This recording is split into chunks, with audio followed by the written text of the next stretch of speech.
Nellie Brown and her husband Jack first arrived in what would become Anchorage, Alaska in 1912, even before the railroad and Tent City. As the story goes, when the Anchorage Times newspaper reporters got off work in the 1960s, they would head over to Club 25. Once there, they would buy Nellie Brown a beer.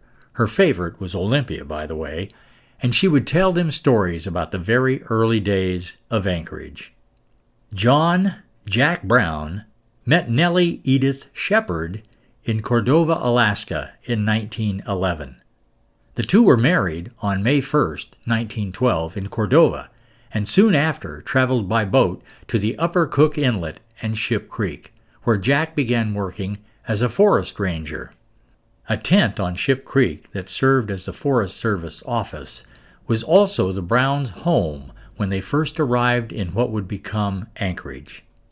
Early homesteaders J.D. Bud Whitney and his wife Daisy had built a 10-foot by 14-foot cabin that later became the Browns' home.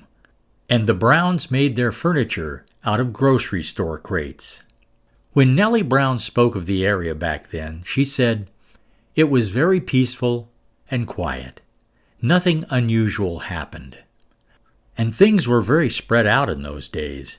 The Browns got their mail in Eagle River at a roadhouse along the Iditarod Trail, and for supplies, they had to go all the way across Cook Inlet to Knik.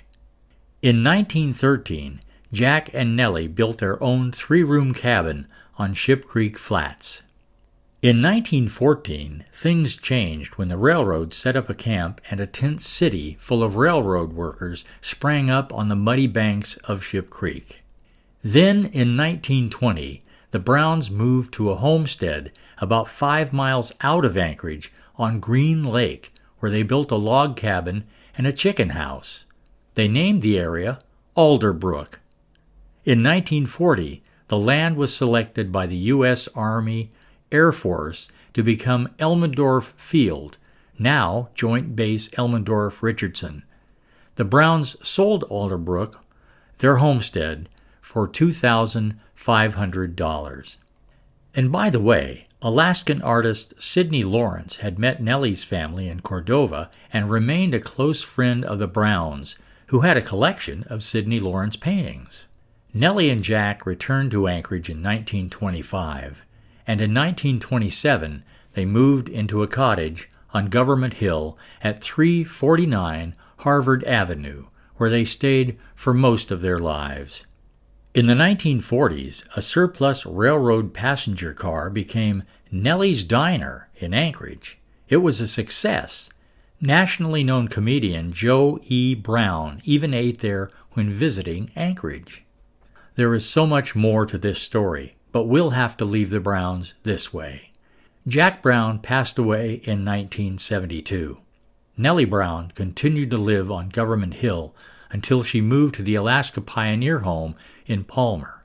She passed away in 1978 at the age of 86 after living over 60 years in Anchorage.